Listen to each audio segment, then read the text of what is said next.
let's get into this NBA offseason and kind of put a bow on it now with our buddy Mitch Lawrence from SiriusXM NBA Radio as he joins us now on the Boardwalk Honda Hotline. And Mitch, I mean, man, this NBA offseason has been wild. We knew that Westbrook could be on the move, but how about him landing with his old buddy James Harden in Houston? Yeah, Mike, I guess this is what he wanted to do. I guess the word is that after they lost in the first round Oklahoma City to Portland, you remember that crazy series where Lillard finished them off with that shot. I guess he went to he told Oklahoma City he wanted to get to Houston. We all thought, to play with Harden, we all thought, a lot of us did, that somehow he was going to wind up with Jimmy Butler in Miami.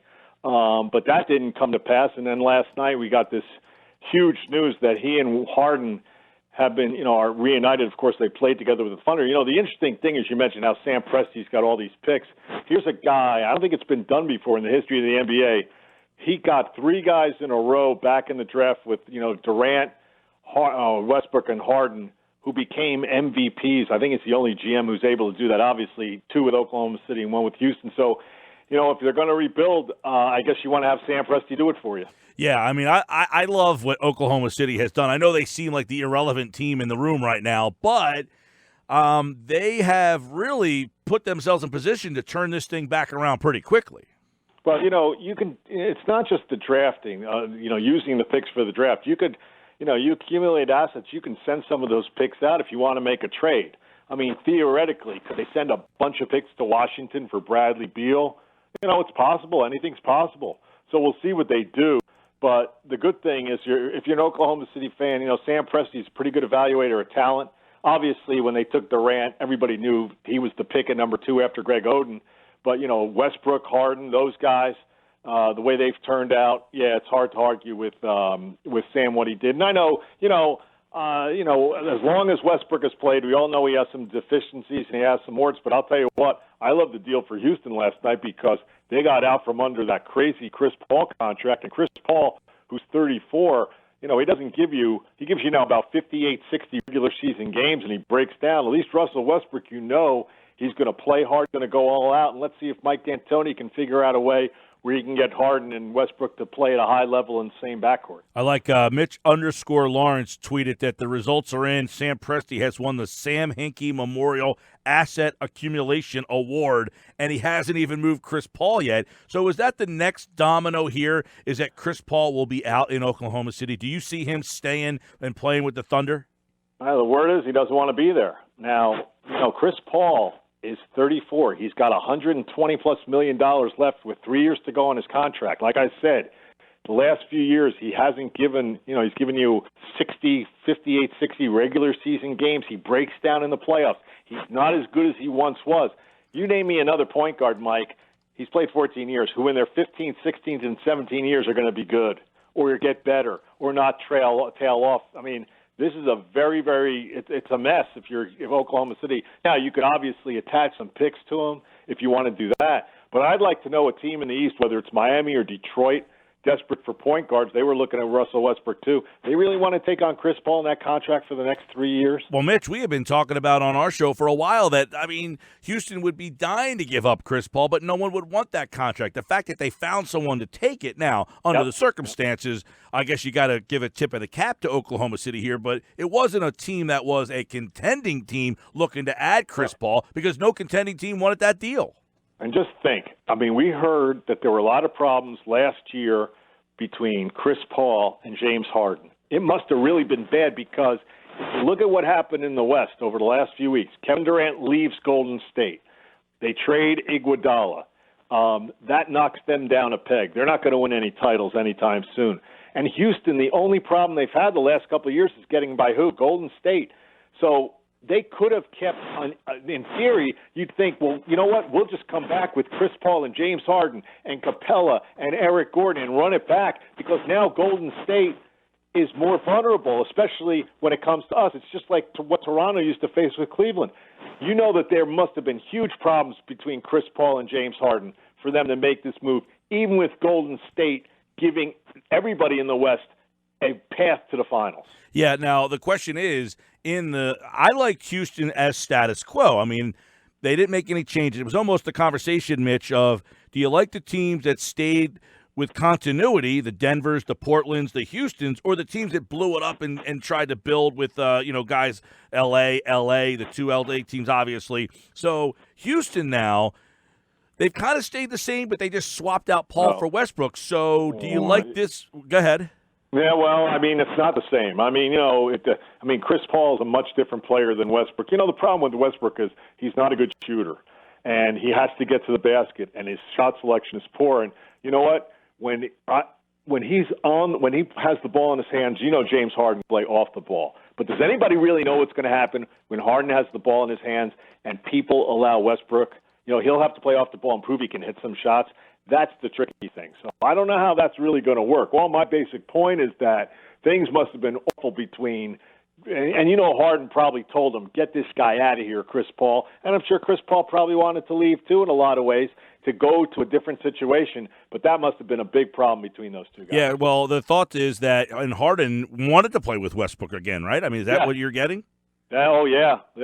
Well, they've played together, obviously, when they were with Oklahoma City and with Kevin Durant. They went to the finals, back in 2012, and we all thought, boy, this team – I was back then, working at the Daily News in New York, and I'm thinking, you know what, I'll be coming to Oklahoma City here for the next, 5, 6, 7 years, 4 out of the next 5 years. I mean, you figured that they'd have all kinds of finals lined up. They'd probably hang a couple of banners. And right after they went to the finals, that's when they moved James Harden because they didn't want to pay Harden. They had to pay Ibaka, and they made the wrong choice.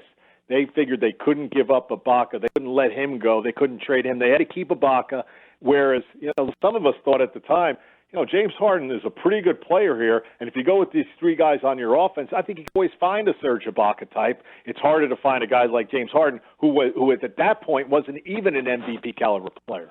So does this keep Houston in the title picture? Do you look at Houston where they were, or it sounds like you don't like Westbrook and Harden together as much. Well, I like them, but we'll see. I mean, I think they could be a top 5 team in the West. I don't know how it's all going to work out with those two guys. I would think, the one thing they have going for them is this. I saw Mike D'Antoni work miracles with Chris Duhon in New York and Jeremy Lin. Forget about Steve Nash and guys like that. So I think he could probably make this thing work. Now, the other crazy thing is that I don't think Mike D'Antoni still has an extension. And it seemed a few weeks ago like they were trying to get rid of him. But if I were Houston, I'd keep him. And if anybody could figure these guys out, that's Mike. The question is, can Russell Westbrook all of a sudden become a better, more efficient player? High turnovers, takes bad shots. He shoots like 60% from the foul line. High usage rate over the years. I just don't know how that's going to work. Yeah, which, interestingly enough, this is an interesting part that we talked about earlier. Is before it was like Westbrook and Durant's team, and Harden was kind of like the other guy, and now this is clearly Harden's team, and Westbrook's now stepping into that. Well, back in the day, in the Oklahoma City thing, when they used to run their offense in the fourth quarters down the stretch of these games, when they had those three guys. They used to run. Harden used to be the guy with the ball in his hands at the top of the key, and he'd run the offense, and he'd try to get it to Durant or Westbrook. But we'll see. We'll see what Mike D'Antoni does. This is obviously it's a crazy way to revamp your team at this point. But I will say this. The thing about Chris Paul is, and I mentioned this, Chris Paul is breaking down, and he's older. Russell Westbrook's still only 30 years old, I think. So that's good. And that Russell Westbrook is going to bring in. He's going to play hard. And we'll see how much better he can be when he's off the ball than when he's had his hands on the ball and you see the typical bad shots of the high turnover player. But we'll see how he does in Houston. I think if you're a Houston fan, I would almost be, I'd rather take a roll the dice with a Russell Westbrook now than Chris Paul. Yeah, I kind of agree with that. Now, do you think that Oklahoma City will find takers for Paul, or are they going to get stuck with him? Because that's 3 years of Chris Paul on a team that's probably not a playoff team. Well, we all know that Miami was looking for Russell Westbrook. They'd like to upgrade their point guard spot. I don't know if Pat Riley would tell Mickey Arison, the owner, yeah, we need to bring in a guy who's 34, who's making $120 million over the next 3 years, and who's breaking down. That's a hard sell. Detroit wants to upgrade from Reggie Jackson. At one point they were interested in Russell Westbrook.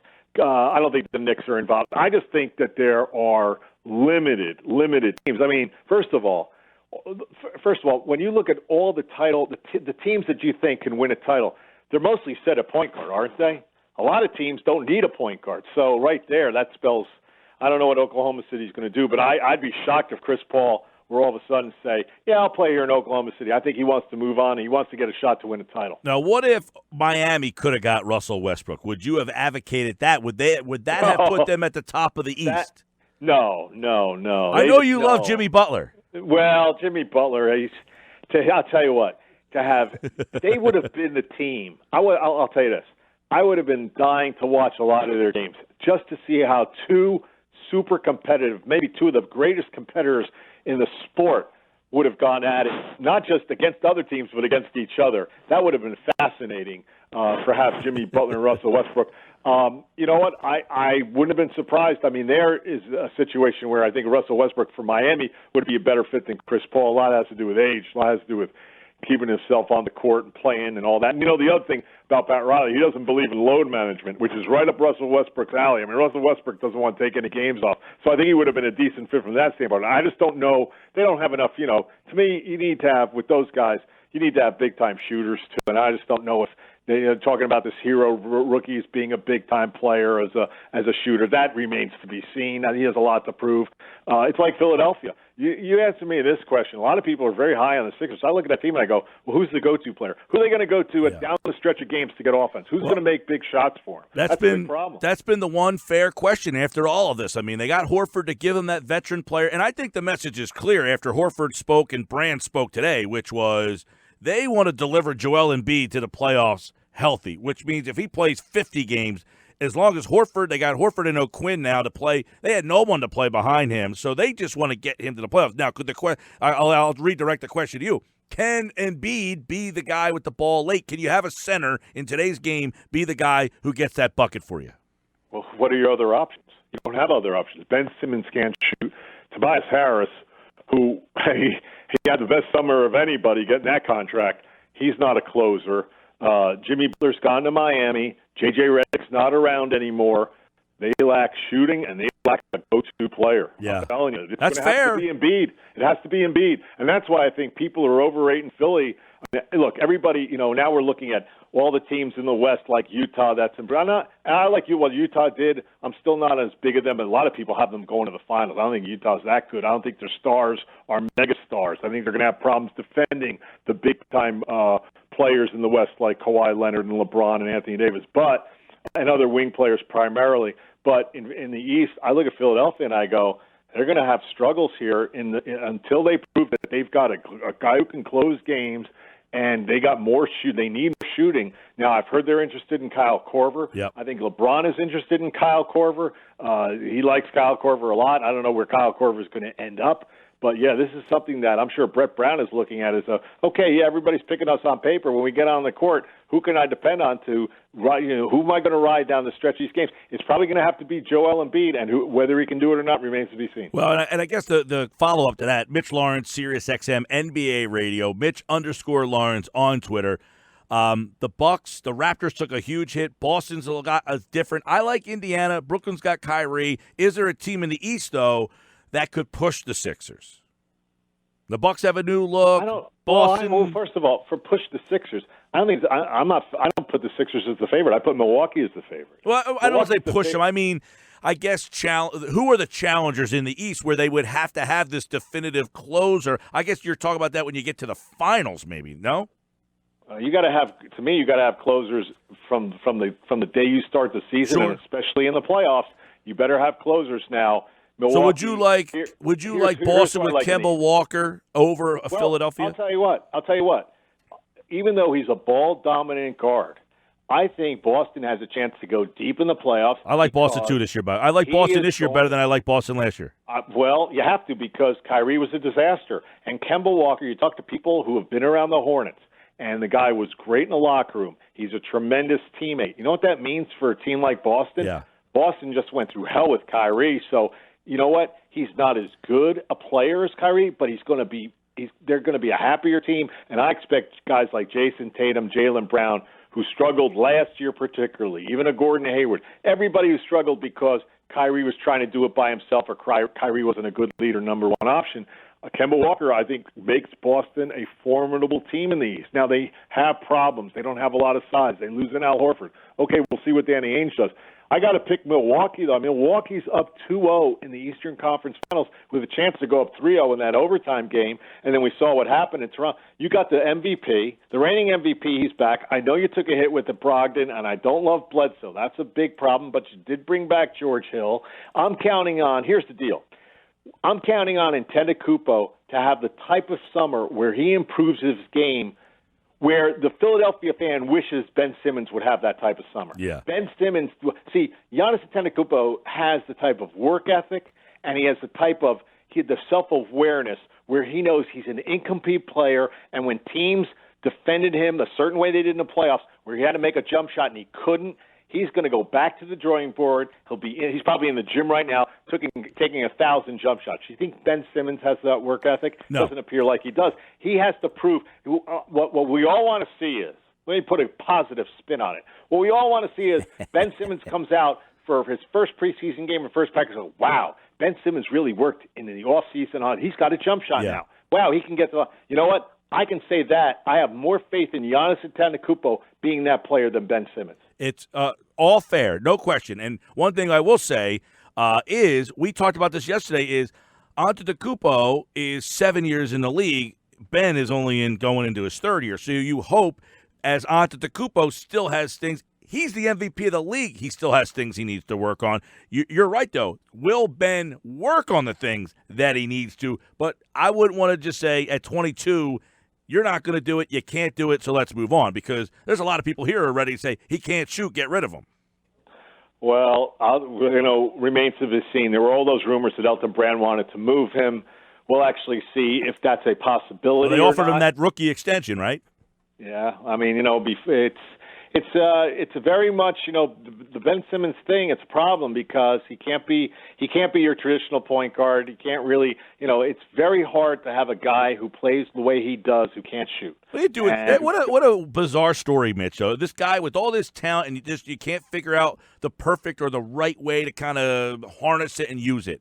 Well, and what you hear, you don't hear great things about his work ethic and his drive, to make himself a better player, we all the great players are the guys who over the summers they add to their game, and he needs to add a lot to his game, and you just don't hear that he's motivated to do that. Mitch Lawrence, SiriusXM NBA Radio. We'll just bang out a couple other East teams. What about what Indiana has done this offseason? They're going to get Oladipo back at some point, but do you like last year they were the 3 seed really until Oladipo went down. They hung around even without him. Have they gotten themselves to the point where you think that team could be troublesome? Yeah, look, they still don't have the big-time stars, we know. But by adding Malcolm Brogdon, that's a huge move. They brought in who else did they Wes bring Matthews, in? right? Oh, yeah, Wes Matthews has come in. They've made some nice additions to that team. I think Kevin Pritchard's done a really good job. That's not a destination of free agents to go to, so it's always hard to get players. But I think once they get Oladipo back, to have a Malcolm Brogdon, that's a big-time move. And I think Indiana's going to be right in the thick of it in terms of the regular season. Then in the playoffs, we'll have to see if, what kind of shape Oladipo. You have to ride Oladipo, and we'll have to see how he recovers. That's a big-time injury he had. And then I guess the other team would be Brooklyn. They were the 6th seed. They swap out D'Angelo Russell, and they bring in Kyrie. Does Kyrie, or is he such a mess? The rest of the team is very much the same. So is Kyrie good enough to kind of make them a factor in the East?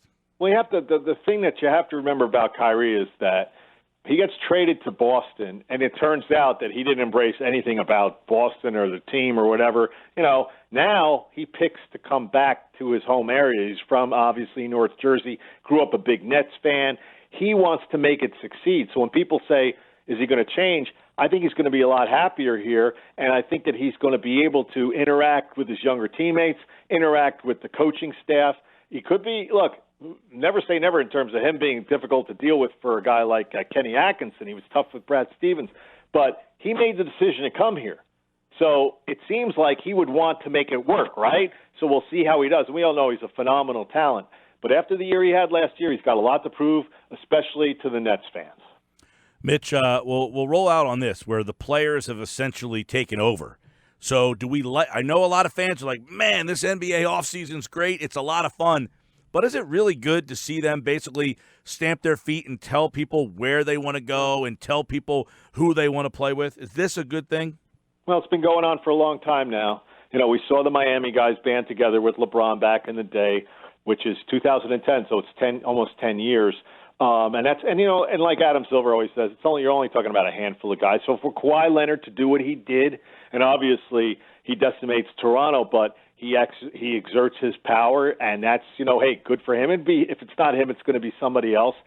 Kevin Durant forcing Golden State to, add a pick to the Nets sign and trade, which I found kind of funny, but that's Kevin Durant. So you're always going to – right now the players are in a position. The only thing is they're acting like GMs here, but they're not going to have the accountability. Like, they're not going to get fired. Like, Kawhi's not going to get fired, obviously, if Paul George, that thing doesn't work out. Or Kevin Durant's not going to – he's not going to he's not going to get fired if the Nets thing doesn't work out with he and Kyrie. So that's just the way it is. And I think – for the fans, what you have to like is if you don't like super teams, a lot of fans don't like super teams, then you look at a lot of these teams now with the two stars who say, hey, maybe there are 6-7 teams that have a chance to win the title, and maybe that's, better off than, heading into the season, it looks like Miami with the 3, or it looks like, Golden State. So I think that's what fans have to look at. But in terms of the players having power, these guys have had power for a long time. So the dust has settled. Mitch Lawrence's favorite is?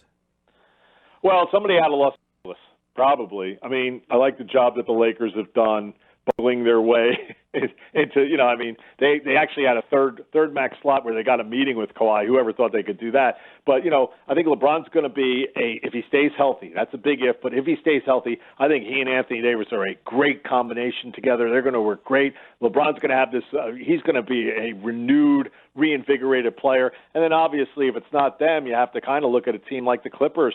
I mean, we know Kawhi's going to be on load management, and the playoffs are going to be tough in the West. But, boy, if you roll out, Kawhi with Paul George, with Patrick Beverley, and Lou Williams and Montrezl Harrell, that's a tough team in the West. Mitch Lawrence, at Mitch_Lawrence. Mitch, SiriusXM NBA Radio. When can we hear you again? Well, I'm going to be on first thing tomorrow morning, 7 to 10, on the NBA Weekend Show, starting 7 o'clock in the Eastern time zone. Can't wait. All right, man. We will be listening to you bright and early, pal. Thank you, Mike. Appreciate it. Mitch Lawrence here on the Boardwalk Honda Hotline.